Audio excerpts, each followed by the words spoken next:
Hello and welcome back to Pathfinder Wrath of the Righteous. So, last time we explored a whole bunch of this area. We were planning on going to Legacy of the Ancients, but I don't think we can do that until we go to Heart of Mystery unless there's some other area around here.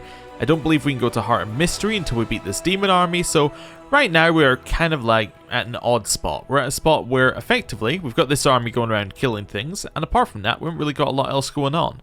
Now, I was thinking we could actually resupply this army by sending like some of the troops down here. And I think that might be a good plan, because that way we don't need to walk this army all the way back up to Dresden, because that's just going to take a long time. So, let's see. What do we have here? We have Marksmen, Hell Knights, Champions, Mounted Scouts, Shield Bearers, and Mongol Sharpshooters. Now, I believe that, yeah, you have a couple in here. There's one in there. Are we fully up to date on our recruiting? No. We could buy a couple of those guys as well.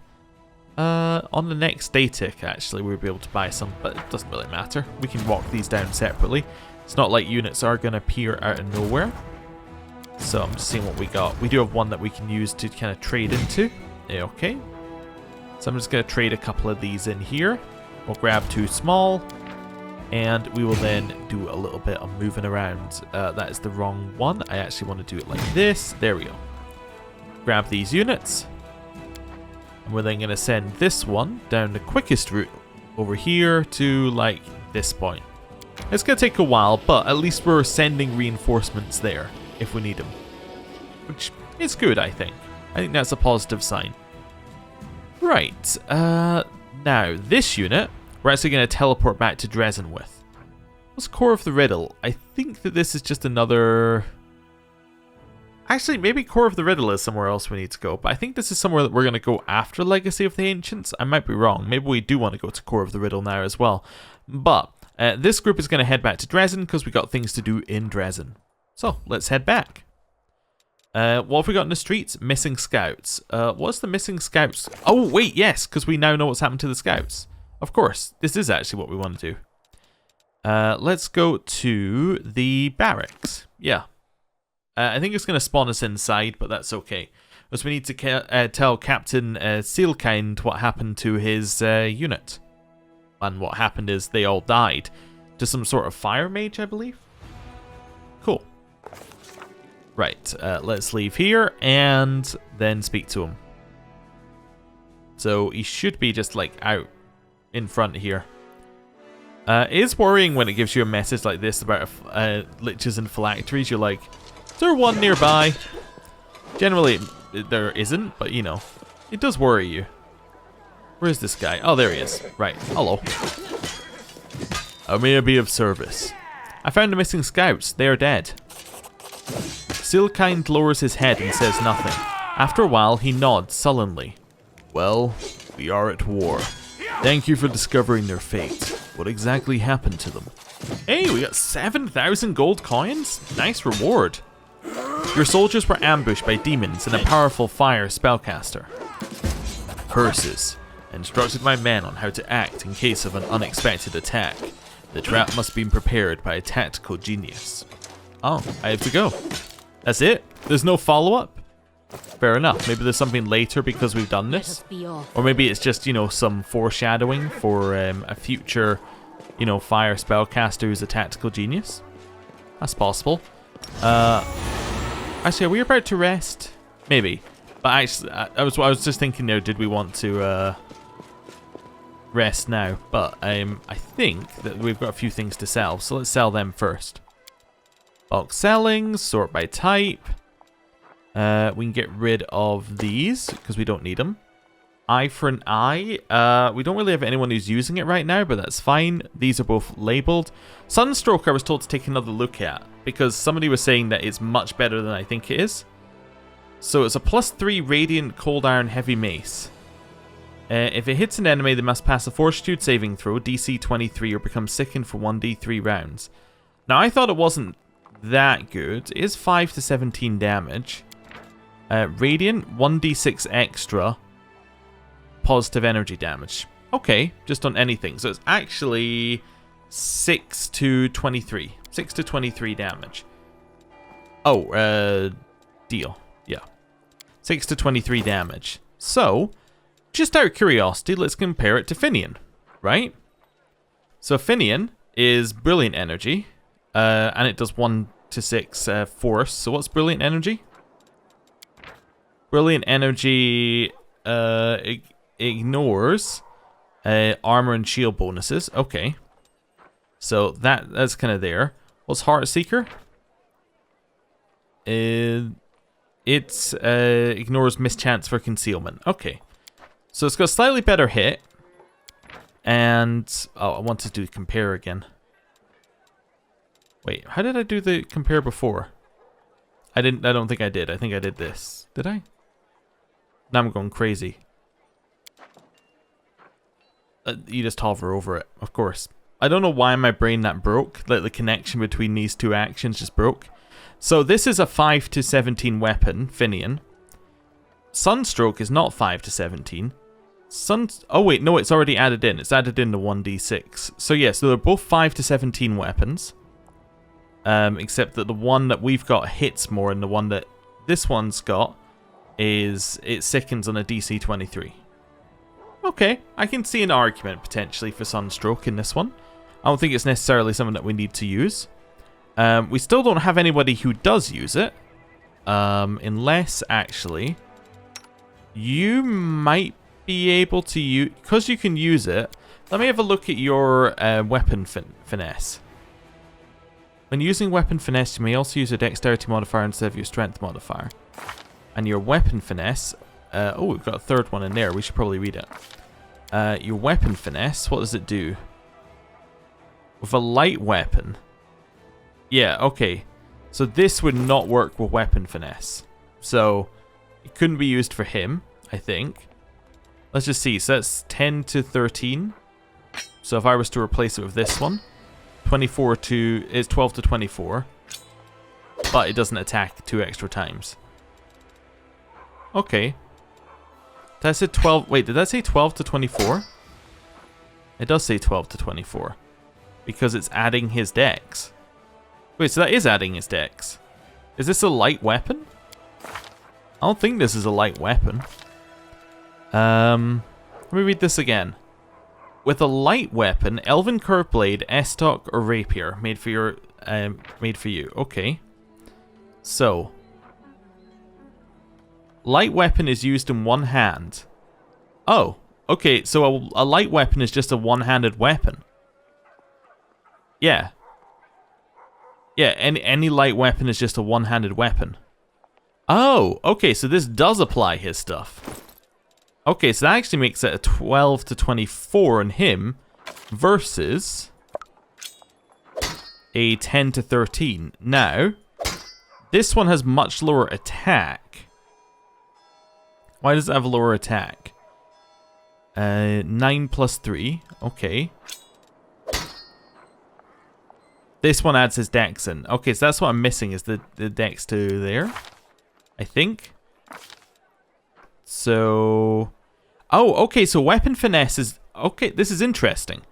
Weapon finesse is not applying to his to hits, but is applying to his to damage. Huh. That's a bug, right? Unless I'm misunderstanding something here. Because we're quite clearly doing 12 to 24, which means we're adding 7 to this. 7 is obviously coming from our dex. We can actually prove this by taking our belt off, right? We take the belt off. Yeah, it lowers the damage. Okay, so that's a connection. But putting the belt on and off does not affect our attack. Now, I'm assuming this comes from weapon finesse. Weapon finesse is not applying to our attack roll, but is applying to our damage roll. Interesting. So, what this tells me is that something's not quite right here. Yeah, that's definitely a bug, I think, unless I'm misunderstanding the rules. Because this should be either this is applying and we get both bonuses, because the mythic should only be applying if that one applies, right? Because this says when using weapon finesse. Or this one should be applying, like, either we shouldn't be getting the extra damage, or we should be getting the extra to hit. We shouldn't be getting, like, a mixture of the two. I think. Unless there's something else I'm missing, but... interesting. But essentially, that means it's not very good for him, because he can't really hit with it, so... Put the Hasty Eradicator back on. So it's not good for him. Not good for you, because you're using two-handed. It's not a rapier. Not good for you. Not good for you. Just take these off of her while we're here. Now, it could be good for you, potentially. I mean, it is a mace. And that is your backup one. We probably wouldn't ever equip you with it, though. But there's not really much point in her being equipped with this one, if I'm honest with you. I mean, Sunstroke is better than Voice of Hollow. So, I guess it should be equipped to you. But actually, I think that neither should be equipped to you. And you should be on this one. Yeah, it's not good for Darren. It's not good for Seela.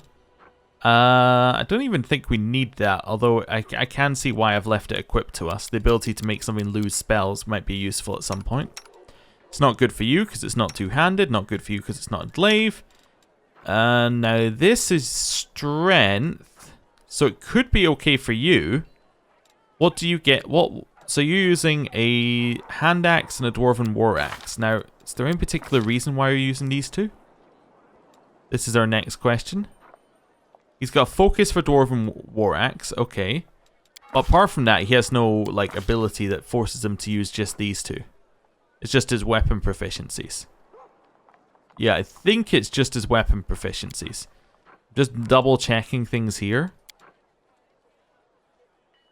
Yeah, I believe it's just weapon proficiency. So he could potentially use this. So he could use this instead of either the Dwarven War Axe or Crushing Cold. I think Crushing Cold is pretty good. Let's maybe give him this instead of the Dwarven War Axe.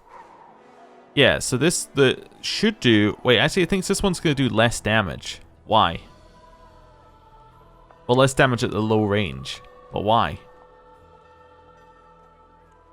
I'm not entirely sure what's this applying.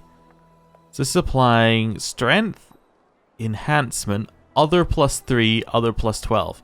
Oh, it's because of his Dwarven War Axe. Yeah, it's because of this focus, right? That's only a bonus on attack rolls. Huh. I don't know. Maybe it's his mythic? No idea. Alright, so let's just equip this and see what happens. Oh, right, it was just incorrect. It's 26 to 38. I think it didn't apply the +3 other. Yeah, it didn't apply the +3 other that we've got in here. Yeah, so this does do more damage and has a better effect on its secondary. Yeah, so Sunstroke's good for him, I think. Yeah, and we can sell that Dwarven War Axe now. Awesome. So we effectively just made ourselves 5,000 gold, which isn't bad. We'll sell the Amulet of Mighty Fist +2, which is another 8,000. See our money starting to really roll in right now. Bulk selling as well to sell these two. Let's do a little type sorting here. I think we're mostly okay. Yeah, let's deal. 37,000. Nice. Okay. So that's what we're after. There's nothing else to do out here. So I think it is time for us to head in. So that's what we're going to do. Right. Straight into the Citadel. Oh, I had another thought, but we'll do this after this. Lan rubs the reptile side of his face, picking at the scales of his claw. That's it, Commander. I can't do it anymore. I'm not a chief. What happened? I can't handle it.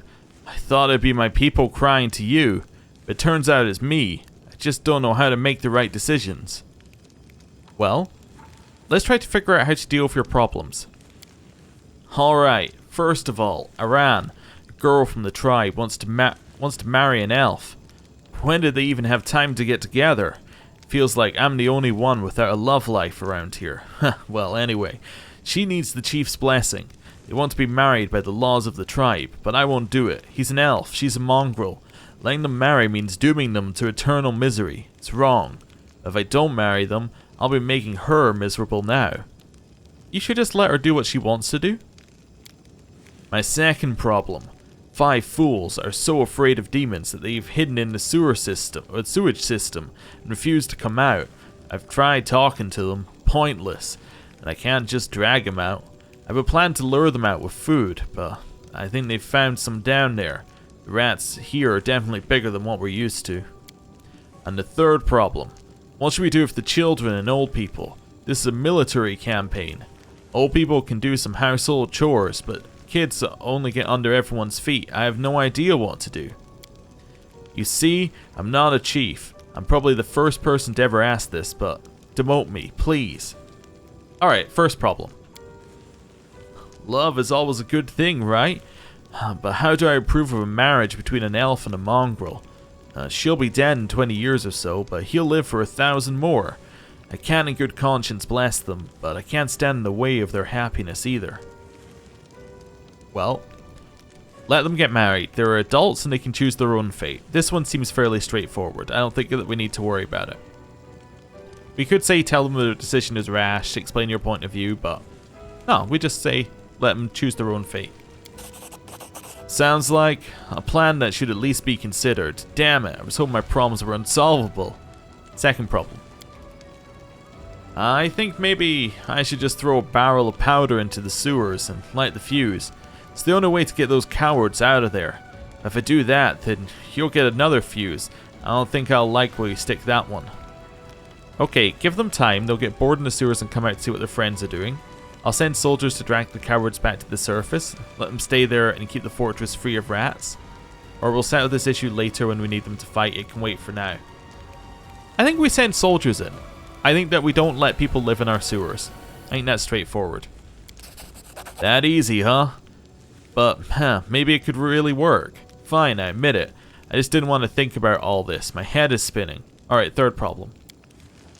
For some reason, I never thought the entire tribe would come up to the surface. I only ever pictured warriors up here. But what do I do with the rest? I guess we could use the hungry infants to deafen the enemy. He screams so loud you can hear him behind the walls of Dresden. And think what to do with the others. I think we send them to Nerosian, right? Yeah, I think that's where we send them. I think we send them to Nerosian. Yeah. We could also send them back to the caves. It's 1 or 3 for me. I don't think we'd leave them in the fortress. I think it would be a bad idea to have brought them in the first place. But I think we send them there because they're going to have a nicer quality of life than the caves. Yeah. I'll still worry about them. But I guess that's what it means to be chief, right? Nothing to it. Well, here's a lesson from one commander to another. Don't be afraid of making your own decisions, but know that you can always talk to me. Land size. Alright, lesson learned. I'll try to be as good as you, and not the poor folks. It's not the poor folks' fault they got stuck with the most useless chief in all Golarion, and maybe the adjacent plains too. A chief who was extra planar really bad, I'd say. Hello? Commander. The woman entering the room is horribly wounded. Her simple clothes are soaked with blood, her face has been beaten to a pulp, and one arm is twisted at an unnatural angle. She walks towards you, but her legs give out and she falls to the floor. Commander, it's Ember. Ember's been taken. Ember's been what now? You sure she's not leading the kidnappers? Anyway, Ember, what's wrong with her? Baphomet cultists came to her sermon. They slaughtered everyone and took her off to their unholy shrine to sacrifice her. I can tell you where it is. I'm begging you, hurry before they do something to her. She'll be fine, don't even worry. Wait a second. Perception check. How do you know exactly where the shrine of Baphomet is? You're very perceptive, Commander. The woman lowers her head, stops for a moment, and then forces herself to continue, looking you straight in the eye. I didn't come here only to tell you about Ember's abduction, but also to surrender to the law. Arrest me for treason. I'm a cultist of Baphomet. It's my fault Ember was taken. Why are you helping me if you're a cultist? I regret what I did, but that doesn't absolve me of my guilt. But at least I can do some good before I accept my punishment. Tell me more about your cult. I was recruited a few months back. I came to the city to work on a construction site. I was alone with no friends and no money, and I met some nice people in the tavern. Her beaten face twists into a grimace. We spent some good times together. They were always willing to help me in any way they could, and they even let me borrow money and never asked for it back. I really thought I'd found friends. Then they started saying things about the unfairness in the army, that Galfrey was a tyrant, and that you're her executioner, that fighting cultists is just slaughtering innocent people who see things a different way. I felt like something was off, but they were my friends. Well, it didn't even take 2 months before I was kissing the hoof of Baphomet's statue in the shrine and swearing an oath to his warlord, Deskari. Break Baphomet's profane altar, destroy his cult, and punish me in front of everyone as an example to the rest. Deskari, who's that? Very powerful demon. I've only seen him once and I almost died of fear. He is huge, and he breathes fire and devours human souls. He has an entire army of Templars at his command. How did you end up at Ember's sermon? At first I stayed away from her sermons, but the cult leaders kept a close eye on her. People flocked to her, and the cultists dreamed of poaching her congregation, maybe even luring her to their side too. Well, she's already obviously evil and already there, so you know, fair enough. When she started saying prayers for the demon lords, we thought it would be easy to entice them to our side, but we underestimated her. 5 spies, including me, infiltrated our congregation. When the other cultists came for her, all 5 of us took up arms to protect her from them. Ember said prayers for demon lords? That can't be true. No, not Ember. You didn't know. She's a true saint. I don't know what else to call her. She was offering up prayers for all the demon lords, Baphomet, Deskari, Nocticula, Cabriri, asking that they come to their senses and end this war, stop hurting people. She believes there is good in everyone, even in creatures who are evil incarnate. I don't know if anyone can make the demons come to their senses, but she can do it with people. How could I keep hurting Crusaders after I, along with the others, appealed to Baphomet's better nature? How could I ask him to repent and not repent myself? I see, I've decided what to do with you. I will humbly accept your decision, whatever it may be. Well, there can be no mercy for cultists, even former ones. Arrest her. This is firmly in line with our rules. You're a cultist, you get arrested. Arrest is the least I deserve. She meekly follows the soldiers, escorting her to prison. To be fair, if she'd caused somebody's death... I see, because he's a heretic, we might have just had to... executing her might have been the correct decision, but I don't know. I didn't read the book. I think that the lawful option is probably fine for this one, because it's not an Aeon quest. We don't have to be 100% accurate. I think it's fine. I believe this is our military meeting. Although I think this is Grey... Is that Greybor being towered over by Justice? Commander, we managed to defeat Khurramzadeh's host. The remnants of his armies have retreated to lick their wounds. We must use this opportunity to go on the offensive, but right now our army is not fully prepared to begin such an expansion. The farther we advance into enemy territory, the more we'll need strong and mobile cavalry. I propose we replenish our forces with light cavalrymen. Mendev could offer us plenty. There are many lone paladins in Golarion like me who travel and help the needy. Shall we call them to our aid? Cavalry is a crucial element of the army, one that's difficult to replace. Mendevian knights often sacrifice their defense in favor of offensive power, and it is time to put an end to this wastefulness. All riders must be encased in heavier cuirassier armor as to avoid unnecessary losses. In my long and productive life, I've taken assignments involving knights, nomads, and other targets who enjoy prancing about on horses. Now let me tell you, the hardest of those targets were the hedge knights. They are true dogs of war, don't have a homeland. But what they do have is experience and a sharp blade. If you need cavalry, I say, they're your guys. Greybor, you're not a soldier, what are you doing here? Greybor puffs his pipe and after a short pause says with dignity, true, I'm not a soldier. However, I have a better understanding of killing than most. Besides, the fact I'm not a professional soldier means that I can offer you a fresh perspective and give you advice that would never occur to a career officer. Alright, I want to hear the opinion of advisors. Everyone looks at you expectantly. Captain Odan, what are the benefits of light cavalry? Light cavalry may be inferior to knights as far as equipment quality goes, but that's not necessarily a bad thing. Firstly, the lightness of their armor gives them maneuverability, and secondly, many noble offspring who have battle skills and a fast horse but can't afford expensive armor will gladly answer our call, eager to earn glory with their feats. So long as they don't flee the battlefield first on those very same fast horses. They're lovers of glory and easy victories. Alright. Greybor, what makes hedge knights so good in a battle? So I once had a contract to kill a highborn baron. A famed warrior, never went anywhere without an escort. So I prepared an ambush for his entourage on a forest road in the dark. The screams of that baron when he and his horse fell into the spiked pit. And above him, there was a slaughter going on. I showed myself, split open the head of the nearest guard and darted into the bushes. They followed right into my traps. Crossbows, wooden stakes sticking out of the ground, all sorts of things. Arrows flying about, everyone shouting. They made such a racket they scared themselves. They thought they'd been hit by a whole gang of assailants. In any case, the knights who served the Baron because of their oath got the jitters and bolted, even his kin. But the two edge knights he hired to fight fought like wild beasts. Those were worthy opponents indeed. It's simple. They knew that if they don't win, they don't get a single coin.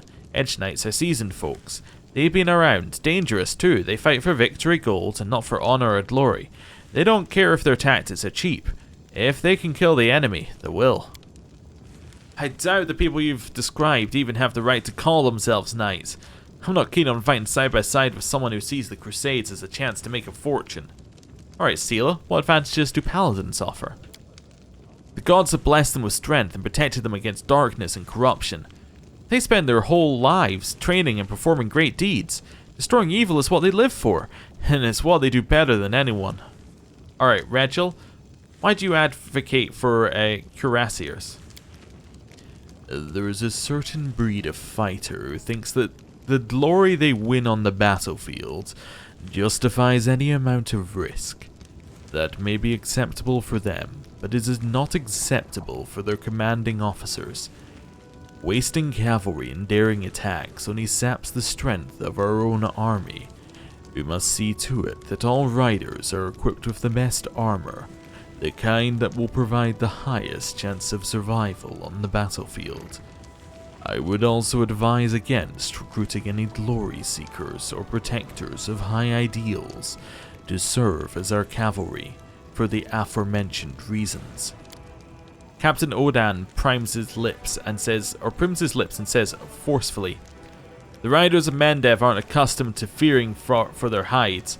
Your demands, Regil, may lead them to believe that you don't trust them, or even worse, suspect them of cowardice." Okay. Let's think about what we're thinking here. The problem with this one is that all four options are okay. Paladins are good. There wasn't really much more to our argument. Paladins are blessed by the gods and it's kind of their thing to fight evil. So they would be good. Having armor on our horses, I mean, again, it makes a level of sense to have them, you know, well protected. It's the same kind of argument he made for the shield bearers. You know, having them well protected is good. Hedge knights, again, I'm not 100% against the idea. Like, the argument he made of them being more ferocious than like a normal knight and having more incentive to perform is good. Would hedge knights make a proper army? I don't know. I don't think that. I think potentially they work in smaller groups, but if you were to get a whole army of them, would they all work as a group? Potentially not. That's kind of my logic. And light cavalry, I mean, they also sound like they could be okay. Let's start eliminating. I eliminate hedge knights. So this one turns all mounted scouts into hedge knights. So that's triple HP and like 10 extra damage. Okay, so this is a huge upgrade to these guys, no matter what. Okay, that's fine. Let's decide the rest on stats, I think. I think we have to. So paladins, are these the paladins that we saw before? Yes, so we already have a couple of these. So this is only double. And they don't do as much. They only double health. They have power. Okay, so they have power things. They're immune to fear and disease. Okay. Without knowing what their powers are, I can't really say anything. This is a huge increase in HP. Oh my lord. So that's 6 times plus an extra... yeah, that's like 7 times. That's over 7 times increase in HP. Damage is only increased by 2 at the max level. They do, however, have 3 damage reduction. So effectively, these would be turning them into a similar unit to the shield bearers. But the HP is fantastic. Like, they are definitely tough. Okay. And Light Cav? Light Cav are, like, barely better, but how's their damage? Also barely better. What? Why would I ever upgrade to these? Now, obviously, it might be that you can recruit more of them. But, like, for the upgrade, like, they're really bad. I think Hedge Knights, the upgrade is the best, right? You get a reasonable HP increase, and you get a very solid damage increase.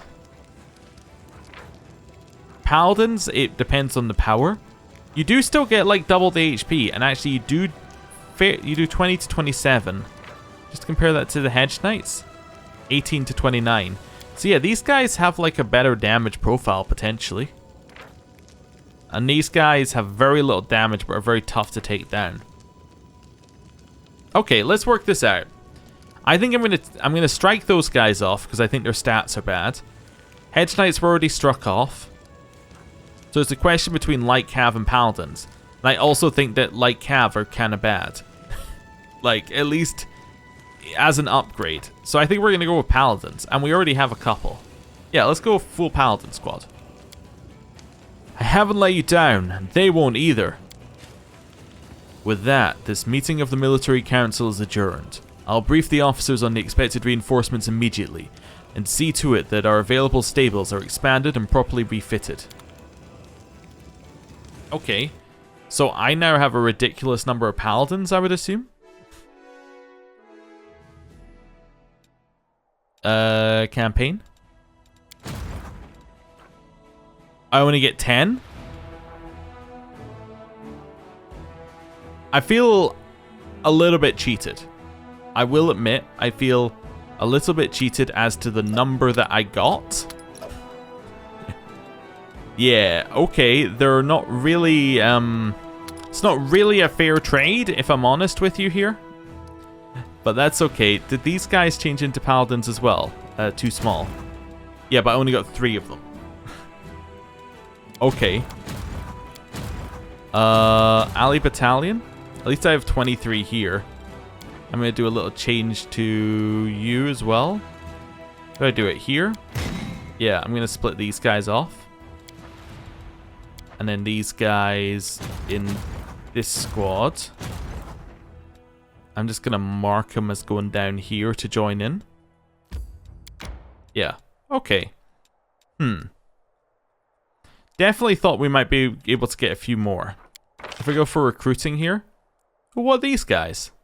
Never seen them before. Church guards. Oh, do you potentially get them with the paladins?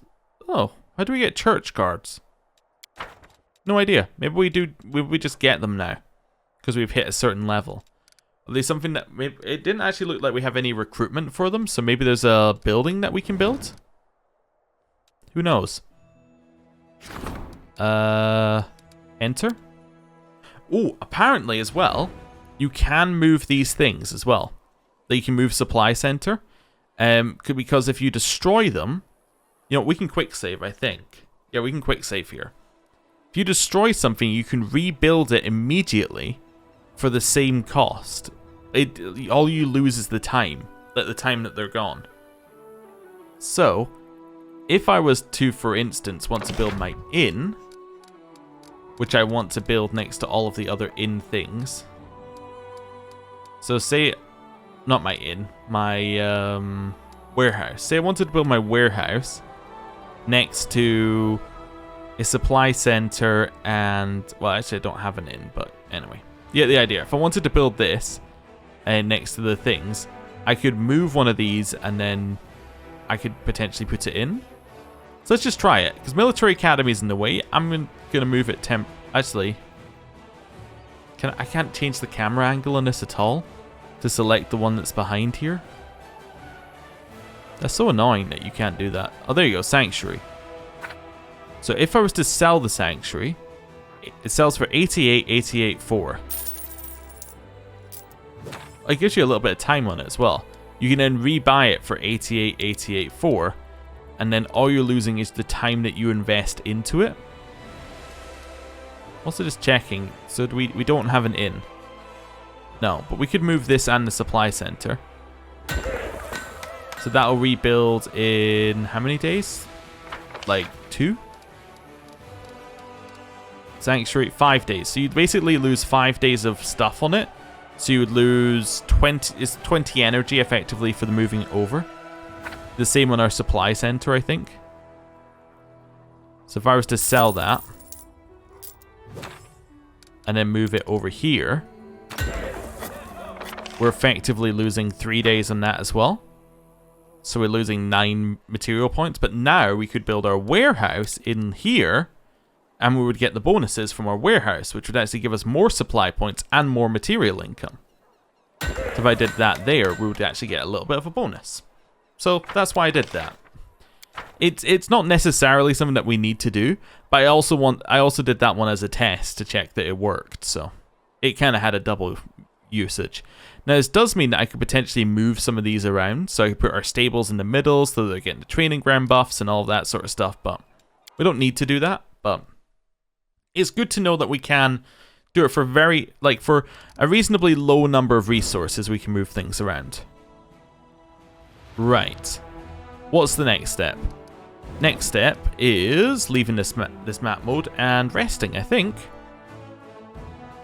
At which point we will finish another thing, like another Crusade thing.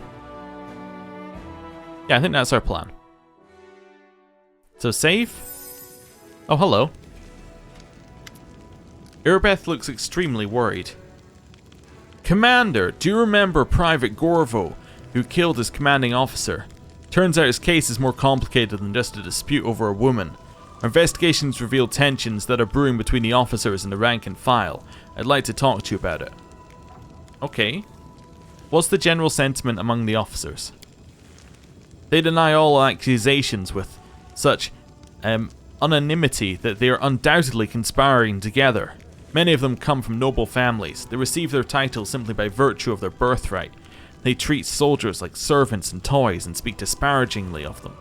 But other than that, there are no complaints about them.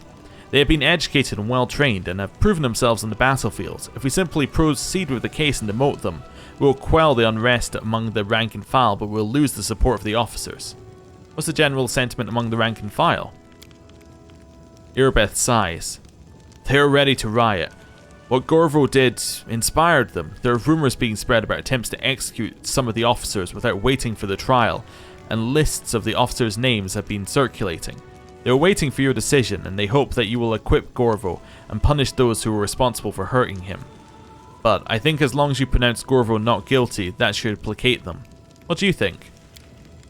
I know my words won't go beyond these walls, so I say it like it is. And it's like Leland and those he protects. I'm sorry Gorvo, who served you loyalty in the cause of the Crusade, was driven to murder and almost suicide at the cruel whims of others. Whatever the outcome of the case, the fact that this was allowed to happen in the first place is a stain on our entire army. Okay.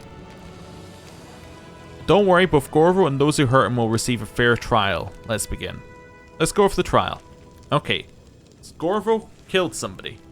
Gorvo, therefore, should be executed. I think. I want to read my book again.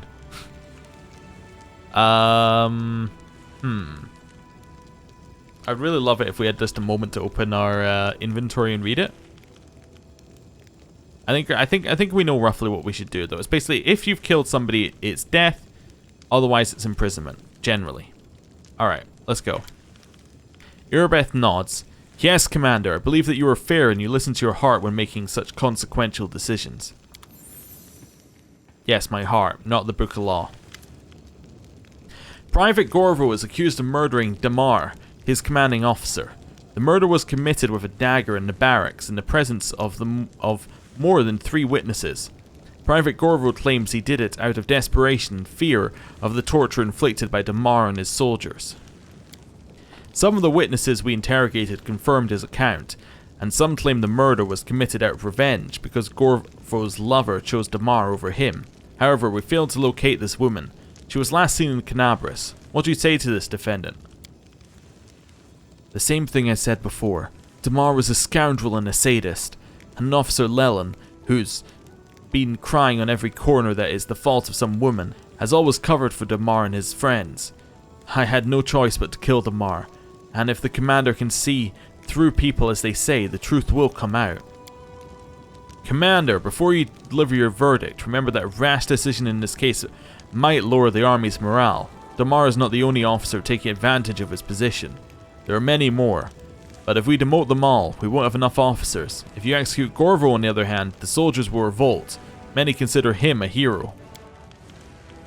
It takes a great deal of finesse to thread the needle, doesn't it? But remember the document you signed right before the murder. An order for Officer Damar to appear before the court and answer for all the atrocities he had committed. Meliez's voice lowers his voice conspiratorially and looks you in the eye.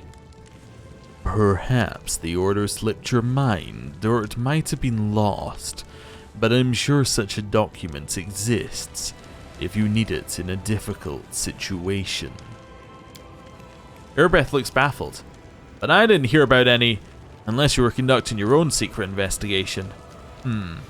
Okay. Let's see what we're gonna go for. So, I made my decision. Gorvo shall be executed for the murder of a superior officer as the law requires. Officer Leland will be stripped of all rank for his deception, and Officer Damar shall also be stripped of all rank posthumously. The investigation shall not end here. I have made my decision. Private Gorvo shall be pardoned but sent to the condemned. Officer Leland will be stripped of all rank and imprisoned, and Officer Damar will be stripped of all rank posthumously. Okay.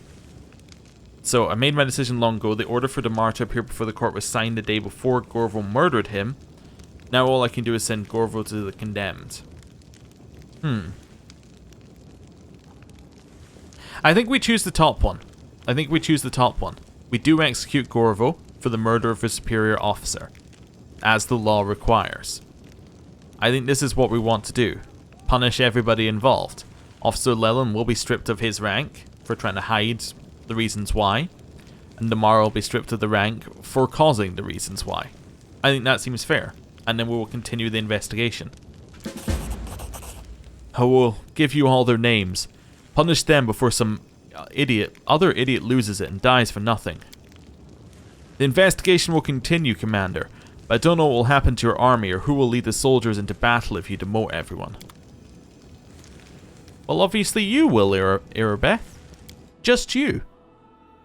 Solo. You'll lead my entire army into battle. That's my plan. How's my morale looking? It's actually max? Cool. I was going in there to raise my morale again, but we don't even need to do that. Alright, we're set.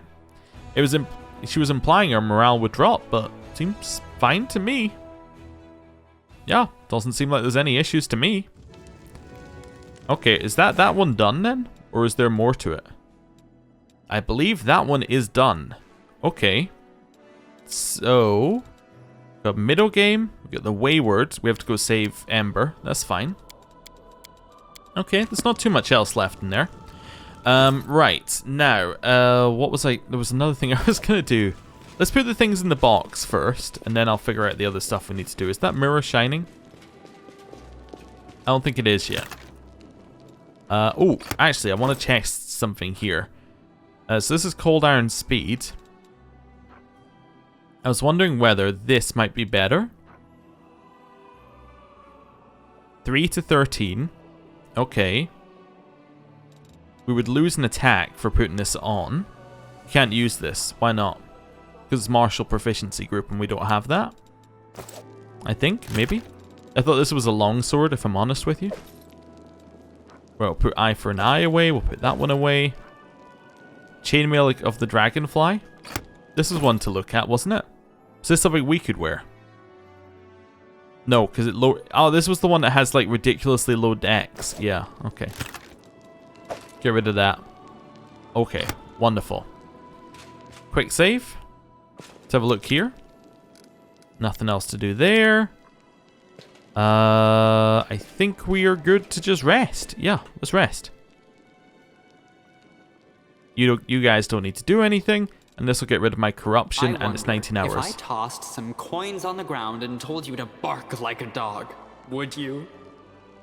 Well, maybe I would, you know, but I won't forget this. Okay.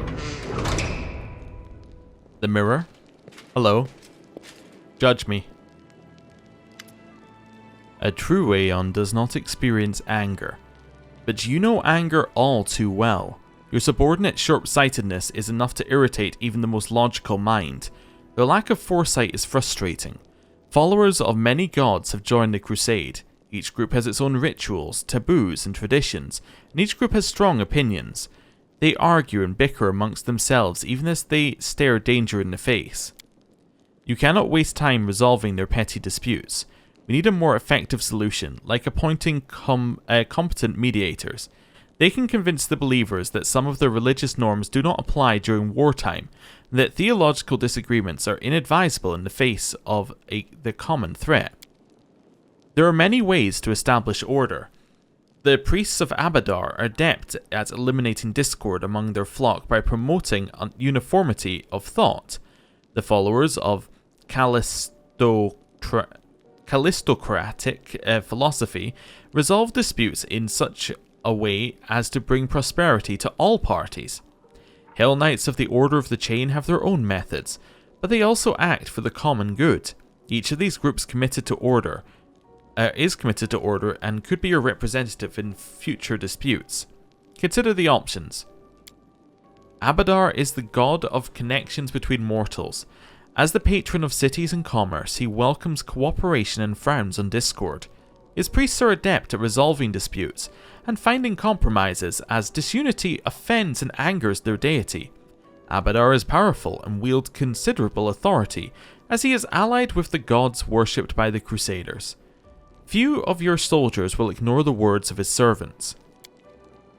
Calistocratic philosophy lacks an influential patron, so its followers must rely on themselves.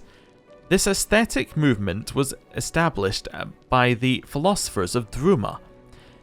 Calistocrats strive to be logical and consistent in all things. They believe in law and the binding power of agreements. According to their teachings, any conflict can be resolved to mutual benefit rather than one-sided advantage. Perhaps the aesthetic approach of the Calistocrats will help the Crusaders accept them as impartial arbiters in disputes over religious doctrine. The Order of the Chain is a Hell Knight order established to protect society from hostile and subversive elements. It safeguards progress and protects civilization from self-destruction. Its motto is, "Everyone is important." When an individual poses a threat to society, the Order sentences them to hard labor. When society threatens to fall apart, the Order becomes a chain that binds society together with strict agreements, the violation of which incurs severe sanctions. The word is a reminder of how fragile our civilization is. Or its word is a reminder of how fragile our civilization is. Okay, so I like the idea of these guys having everything come out to a good answer. I like the idea of Abadar giving us the, giving us a little bit of legitimacy. I think leaving things as they are in the Order of the Chain are things I'm less interested in. Let's look at choices. Crusade morale increases by 10. Yeah, okay. All generals gain the Retaliation of the Chain feat. What is Retaliation of the Chain? All units deal 1d6 plus 3 physical damage to the enemy when damaged in melee. Okay, potentially really good for our shield bearers, because it gives them a damage move. This one? All units gain the Wealth Brings Strength feat. Unit has a +1 bonus to attack for every 10,000 finance points available in the treasury if it is a mercenary unit, for every 1,000 material points available in the treasury if it's a trainable unit, or for every 100 energy points available in the treasury if it's a mythic unit. Absolutely not. No way. Oh, no. I'm not going to keep all of the stuff. I'm not going to keep our wealth in our treasury. I want to be spending it as it comes in. And I don't want to have to manage, like, do I buy a teleportation circle or do I get a +1 to attack? No. None of that. Abadar. We get Abadar's cooperation. Unit has a +1 bonus to AC for every adjacent allied unit. Okay, I take things back. Order of the Chain is looking fantastic right now. Let me read it again. So, when an individual poses a threat to society, the Order sentences them to hard labor. When society threatens to fall apart, the Order becomes a chain that binds society together with strict agreements. Potentially. I'm looking at them again in terms of power rankings. Crusade morale. Really bad. Because we already have max. So therefore it's literally not. This is literally nothing. We can do better than that. So this is lowest option.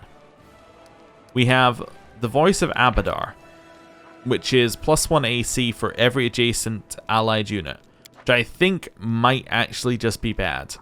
Like, it's not like it's going to be actively hurting us, but like, you're getting max, what, +3, assuming you have a unit behind you as well? I mean, you could have +4, but then you're not attacking anything, right? If you had a unit in front of you. So assuming that you can only be covered by 3 sides, you got a +3 to AC. In very specific circumstances. Not amazing. Retaliation of the Chain.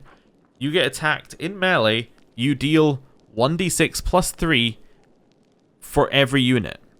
Now the way I read this is that every single unit, as in like if you have 70 mounted scouts, say, it would do 70d6 +3 for each d6. So it would do 70d6 plus 210 damage back while in melee. That seems really good. The problem is if it has any other effect. I think it's not too bad. We were kind of in with the Hell Knights. I think I choose it. Mortals often find direct, forceful methods of solving problems excessively cruel. But logic knows neither cruelty nor mercy. Logic recognizes only expediency and efficiency. You've chosen an expedient solution. I hope I've also chosen an efficient solution. Anyway. I think it was the only option, like gameplay-wise, that gave us any kind of advantage. And it was good enough. Like it was a big enough gap that I felt it was worth taking. I don't know. We could potentially not have done that, but I think I'm happy with that answer.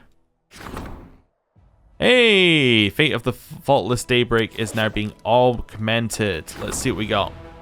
The return of the Faultless Daybreak is a sign that promises victory to the Crusaders. The glow of this holy relic put on the commander's gear will fill the souls of brave warriors with hope and their hands with power. It is necessary to decide on which item it will be placed. Heavy Flail, Light Shield, or Scale Mail. Between the last two, we don't use Heavy Flails really, although I guess we could give that to Wendewalk. Light Shield, so it's a +3 Light Shield. Okay. We already have a Light Shield, or Scale Mail. We have a lot of people who use this type of stuff with decks, I think. Like, we have Camellia, we have us. Arushale. I thought of someone else. Although, like, they probably want more decks than 5, or most of them. So this might be this might be armor for us, I suppose. Let's go for Scale Mail. We'll see what we can get. The commander's servants have carried out the decree. Awesome. We don't quite have enough for that one. What are we gonna do? Morale still high? Yep. So we have a bunch that are diplomacy, and they're all fate of weapons. Or not weapons, or fate of equipment that we found around the place. Material points are almost at the level we need them to be at. It's actually going to be 2 more until we can do the Bastion. So, I don't know. Let's find the fate of the stone ghostly pathways. Oh, that uses material points. I guess we don't do anything right now. We just go. We're done. We'll come back in 2 ticks. Actually, it would have to be 4. Like 4 days. Then we can have enough to actually do something. Yeah. Okay. That seems reasonable. Quick save. Right. So we're ready. I think it might be time to head out. March on. Okay, outside. We're going to go straight to area exit. We're going to redo our party slightly. Now, I do want to bring Ember along. Not Ember. I do want to bring Lan along. That was the person I was thinking of.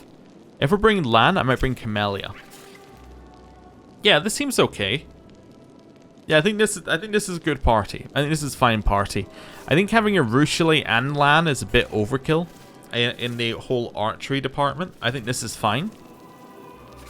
The other options were like I think we would replace Lan for Wendwog if we wanted to. You could replace all sorts. Although, because we're going to go and see Baphomet's cultists,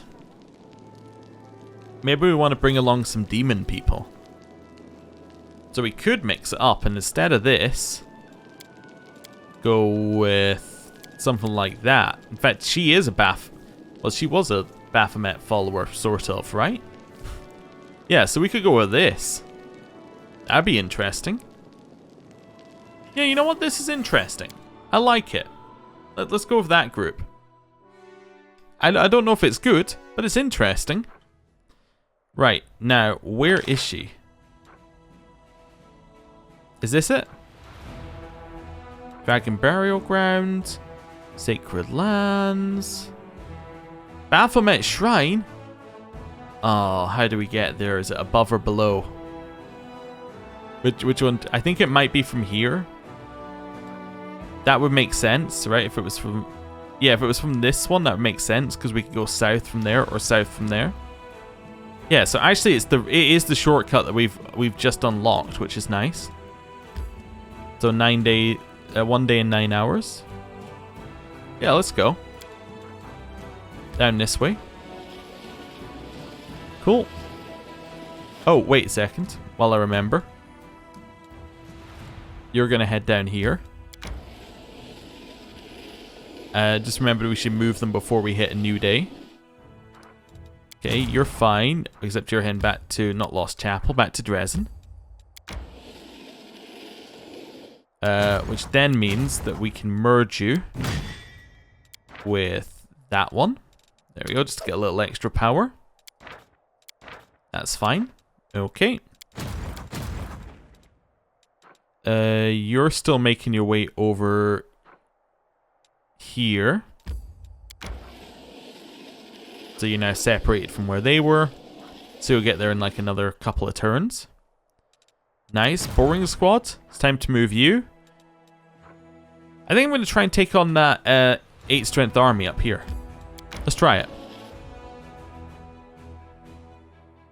I think we can beat it. I'm less sure. I still think we can beat it though.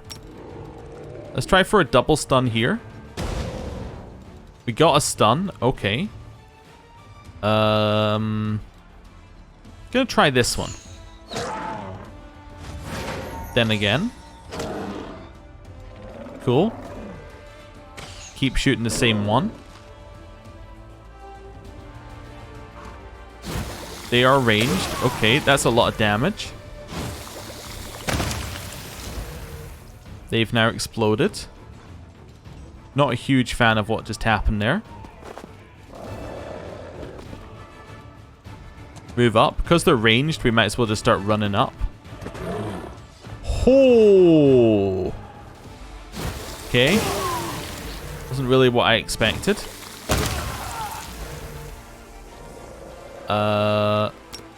Stun. Really not what I was aiming for here. I think they might be too strong. Personally, I think they might be too strong. At least for what we were doing. We could change our army composition, like where we're standing. Maybe. Like, we could try and split up a little bit more, although, like, we're already pretty split up. I don't know. Right, take me back over to this army. Nope, there's no way of clicking on it to get it to do anything. Alright, so we'll ignore that one for just now. How about this one? There's only 100... Well, there is 100 of them. So they're going to do a lot of damage, but we might be able to kill them first. That's our plan. Although maybe I should have put on, like, a saving throw thing. Anyway. Stun. Didn't get them. Okay, shoot them. And again. And again. They're gonna shoot us and we're dead. Oh, and again.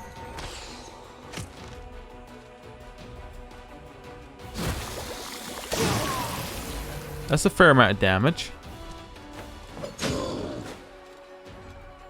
Head forward. Head round here. I forgot these guys are paladins now.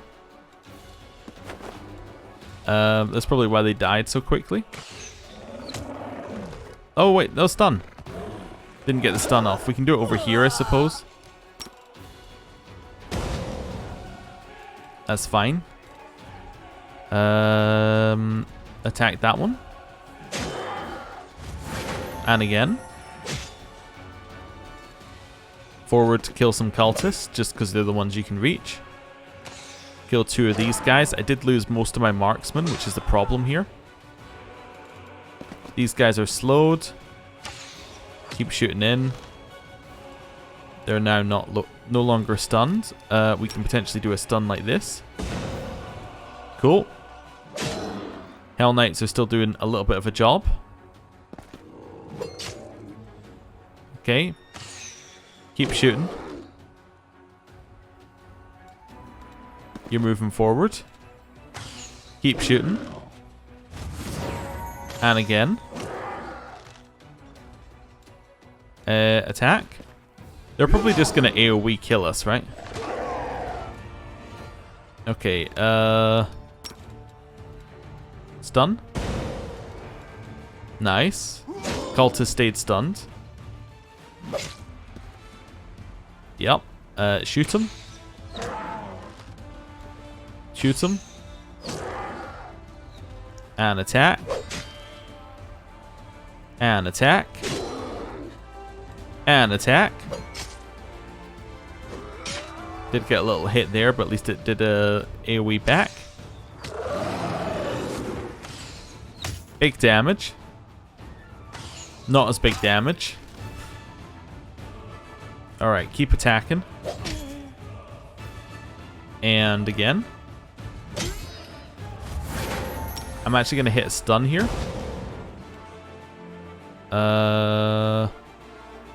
Walk out here just to try and split up where our armies are. Cool, that's fine. Shoot. If we do that again, that would be great. We can, okay. And kill it.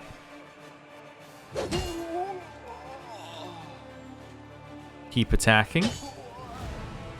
It's unstunned.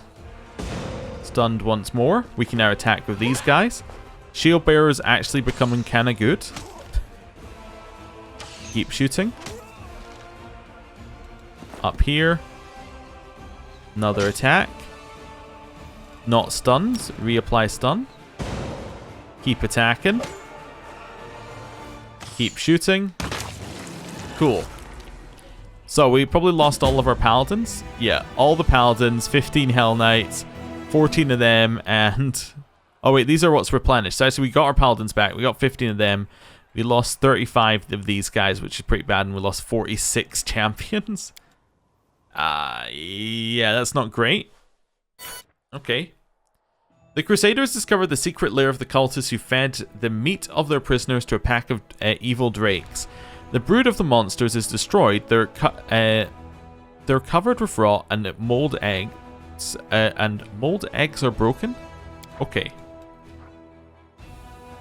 Can we beat this one? I think we might be able to. I'm going to try it. We're gonna try it. Just a little attempt, you know? So, thinking bless is good. Then we just start shooting. And again. Keep shooting. And again. You're gonna wait. Move you forward. You're gonna take a step back. You're effectively a healer unit right now. This is good. For next turn. You can walk in here and hit this one. Stun onto these guys. They saved the fortitude saving throws for some of them. Which one failed it? None of them. It says this one failed, but I don't think it did because it didn't get stunned unless they're immune to stun. They're immune to stun? Oh. That's bad. Keep shooting the same one, at least.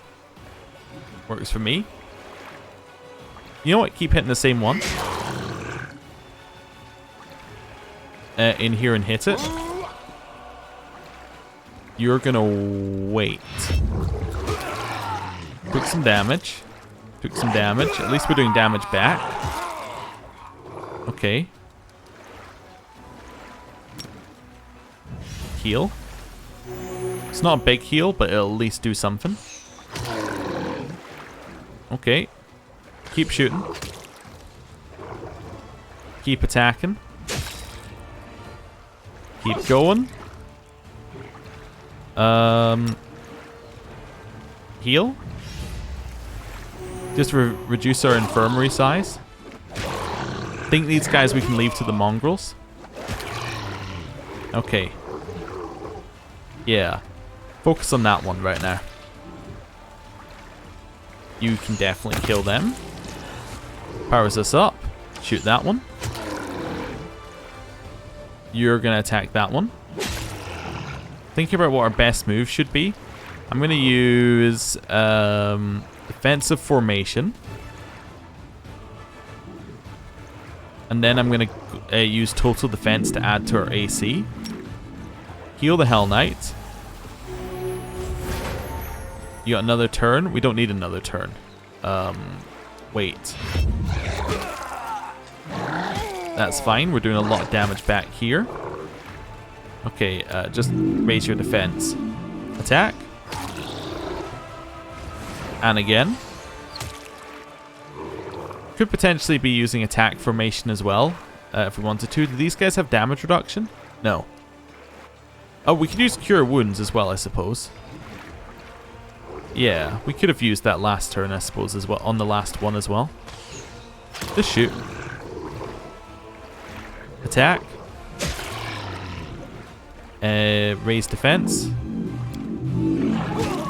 Okay, I think the damage back is so huge for the shield bearers. I mean, look how much more useful they are now.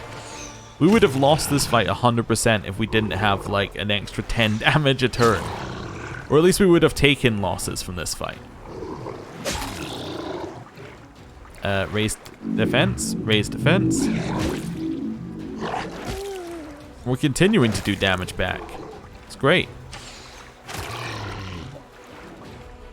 Chance of a kill. Didn't get it. That's fine. You're going to take a step over here just to attack in. They may run past, potentially. That's a price I'm willing to pay. Oh, they killed themselves actually there. That's fine. Shoot. And again. And attack the one in front of you. And defend. Defend. Nice. Kill. Now we can just focus on the last one. Right. Attack. And attack. I might as well attack here as well. Let's see how this goes. This is fine. That one's been hit. That one's there as well. Attack. Do it again. And then our shield bearers will finish him off. We got out of that with 0 real casualties. Nice. Okay, happy with the result. The Crusaders see a tiny but magnificent mountain lake filled with clear, cold water. Even demons couldn't disturb its peace and were chased away by powerful water elementals. This remote site is obviously the source of water power, blessed by the spirits of the plane of water. Cool. So we got a little bit extra energy points there as well. Cool. We know we can't beat that 8 army. Can we beat the 7 army? Maybe. I'm actually going to move you back over for reinforcements, I think. I think that's our plan right now. That's our play, is to reinforce next turn. Yeah, we reinforce with these guys next turn and power ourselves up to go and fight this one. Awesome. Right, this army. The whole reason I was here in the first place was because I was like delaying for this army.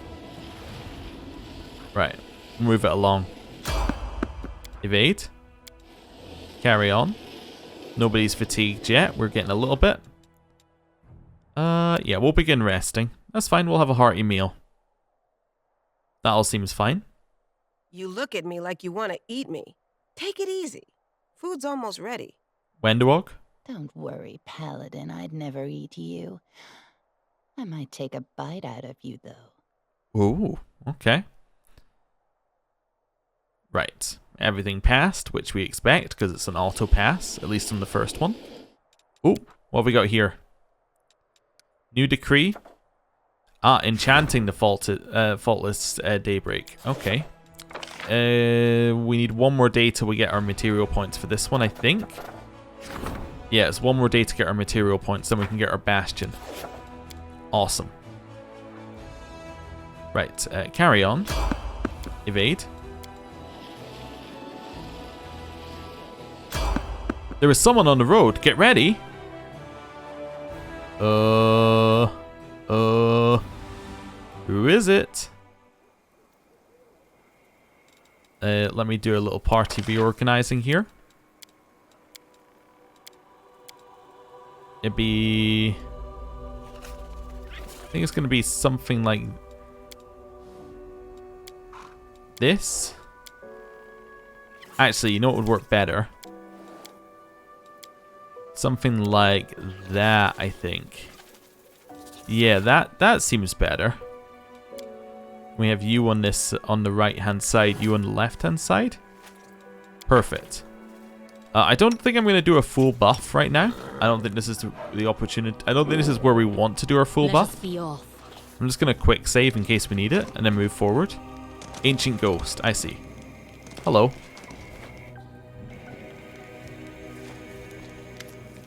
A familiar ghostly figure rises to greet you.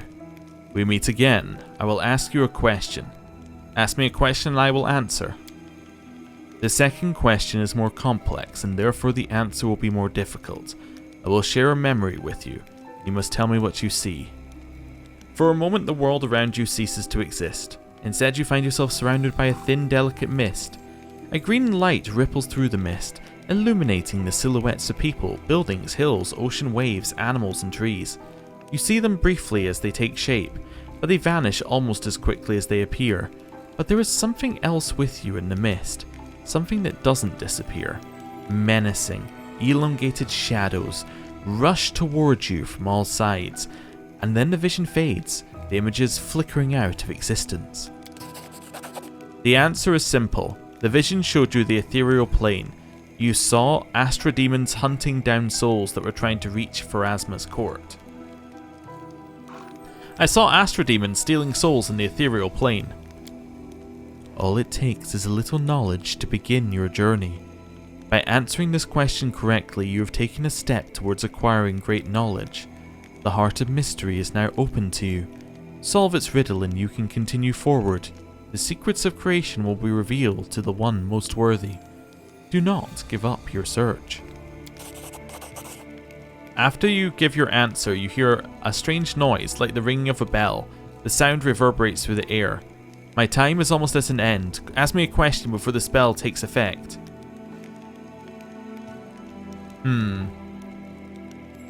How did you die? I died alone and in the dark. It was a death without honor. I was in the tenebrous depths, and though you might know the place by another name, it's called many things. I wanted to bury a horrible secret there. I never knew that it might become my grave as well. However, I had no idea my death would be so dull. Never suspected that I would become a servant after death. But now I am bound to the will of another and must serve them as they play their game of riddles. The ghost barely manages to finish his sentence. A sudden burst of magical energy seeps through his body and he disappears with a scream. Okay. He died in the dark. Let's move. What did he say? Trying to, he wanted to bury a horrible secret in the dark. Okay. Interesting.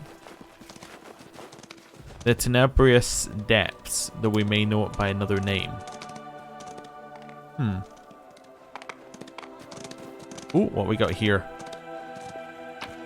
Random bits of loot. Wonderful. Always love a little bit of random loot that's just kind of like, you rolled this on the loot table kind of loot. Rather than, you know, this makes sense for the area. It's just like, you got a scroll of corrosive touch. Alright, sure. Little save, and carrying on. Because this isn't actually where we wanted to go at all. Yeah, this is the way down to Baphomet Shrine. I don't want to enter. We do need to rest. And I think that this... Oh. Crusade. Event. Okay, something first. Giants. A progressive alchemist by the name of Zagalforns ran a series of experiments in an attempt to improve the potion of legendary proportions. But something went wrong. The soldiers who tasted his creation cannot return to their natural form and have grown quite dim. However, the alchemist assures everyone that no harm has been done, since giants are more useful than ordinary soldiers, and the usefulness of intelligence in a soldier is debatable in the first place. Okay, so I can send the giants to perform manual labor, cure the poor victims, use the giants in battle or found a separate settlements for giants. I'd like to cure them, please. So get healing the giants, which improves their morale. Okay. We can send them to do manual labor. Material point income increases by 1. Use them in battle, that gets us abnormal giants, which then allows us to create the giants, which do a reasonable amount of damage. Found a separate settlement for the giants, so we get a giant's village decree. It gives us material point income and adds logistical experience points. I think I have to cure them. I mean, even though the effect is by far the worst, I think I have to cure them because this just fits our character better than the others. Other soldiers were worried about their comrades' fates. The commander's decision has emboldened them, and the alchemist Zagel Forns has been reprimanded harshly. Yeah. I mean, like, we don't really want our soldiers just randomly turning into giants. Also, Outpost to Bastion expansion. Let's go. What does that do? I guess when it finishes, it will give us the option. And we want Gloomy Gorge to change, because Gloomy Gorge is kind of... It's in a central-ish area for moving forward. It's got Petrified Library just down from it. It's got the Grey Road just down from it. Like, it's about 2 days out of Dresden. I think that works. It's about... If we look at the map as well, like, this seems like a sensible place for the second one. The other option was Treason Home down here, but I think that Gloomy Gorge makes a lot more sense. Just thinking about where we might want to go further into the game, if we want to go this way, Gloomy Gorge is going to be a great jumping off point. Especially do a little teleport over here. It just saves us a little bit of time jumping around. The other option actually is that, if I go back to events, just so we can do this, the other option is to choose something like Gargoyle's Canyon, where it's like, or Villareth Ford's Outpost, just because it's so far down and out of the way. So if we ever need to come back here, we got a quick jump. But I don't know. I think that we're okay with what we got. I think doing this one first makes most sense. If we have a ton, then maybe this one starts to make more, like one of these makes more sense. Anyway. Wait a second, he did say that it was near some depths, right? This is Gargoyle Canyon? Maybe it could have been here that the guy had a problem. I was thinking Leper's Smile originally as well. Oh no. Unless he just means like this gorge. Maybe he means the Ivory Labyrinth as well. I don't know. Ivory Sanctum. Yeah, it could have been it. Or Molten There's a lot of places near here actually that are kind of just, you know, effectively a dark area that might have some depth to it. Anyway, I'm going to end the episode there. Thank you for watching. I'll see you next time. Goodbye.